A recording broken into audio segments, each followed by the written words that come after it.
Oh, yes. There's the hidden fraud. Oh, see, fraudulent concealment under concealment. Oops. Let's look at what is concealment. Phew. Now, I would think, okay, just guessing, to conceal the fraud of the use of the state court system to affect the child abduction. Yes, because you just didn't want to get sued and go to prison. Phew. To conceal the fraud of issuing dissolutions of marriage where I was not given any notice of court hearing. To conceal the fraud that my wife did not give you actual documentation. Ouch. The act of preventing disclosure or refraining from disclosing. Oh my gosh, covering up. Especially the injurious or intentional suppression of non-disclosure of facts that one is obliged to, to reveal. Oh, the act of removing from sight or notice, hiding. The concealment by words or acts something that one has a duty to reveal. I would think, okay, you have a duty as a judge to require any and all documentation about permanent order of support and permanent custody. Now, the active concealment, then the fraudulent concealment, the affirmative suppression or hiding with the intent to deceive or defraud of material fact or circumstance that one is legally or sometimes morally bound to reveal. Now let's see here. Mail returned unclaimed. Is that right? Ooh, is that right? Because I thought for sure you could have found me at any time that you wanted. I mean, I have email addresses. Yes. I was in Clallam County in 2013. Yes.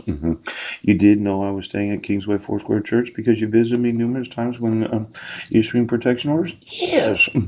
Now I left there in September. I left there in December of 2012. So this mail return of claim on 04/14/2013? Yes. Well, let me see. Where did you send it at? Ooch. Did Pastor Tom Mike Van Proyn intentionally say, well, he's not here anymore? Isn't it a fraudulent picture of my sister holding Legina Pooch?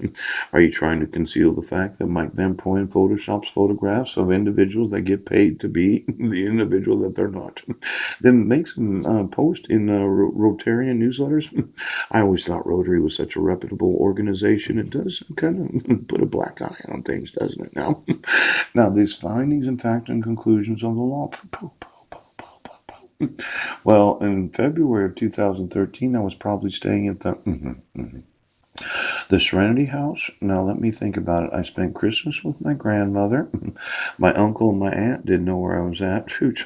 Did Heidi ever communicate with Wayne Condit, Gloria Ann Argyle, or Sandra Taylor, my soon to be disowned and imprisoned mother? Because I would have thought that they could have all made sure that I would have got the mail. Now, I was probably at my grandmother's house on 1/14 of 2013. Now that I think about it, why didn't you just send it to Grandma Condit's house? That's where I was staying. I think it was a fraudulent concealment of exactly where my location was. Mike kicked me out on I think it was the 16th of 2012, December 16th. Yes. Now I could ask Marilyn because I gave her a $400 check to cash that my grandmother had sent to me. Yes. And I could get a copy of from their bank, and I can prove exactly where I was, and then I can prove that Mike turned the electricity off on me in the middle of the winter. Then I can prove that I was at my grandmother's house, and then I can ask my Uncle Wayne, well, when did you kick me out of my grandmother's house? Now, I don't think that the petitioner tried very hard to actually serve me because, as I remember it in 2013, February 2013, I was still at my grandmother's until approximately March of 2013. Yes. Because I moved to the fifth wheel in March of 2012.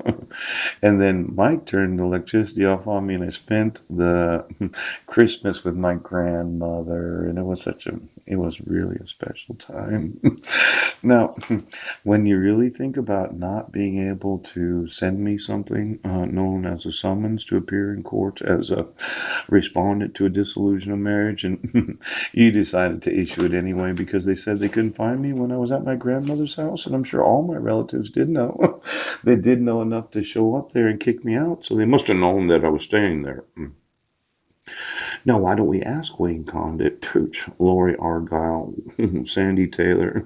Did they know I was at Grandma's house? Because I think they did. So really, there was no reason for me to not get any notice of court hearings. Oh, oh, you intentionally sent it to the wrong address so that I wouldn't get notice of court hearings.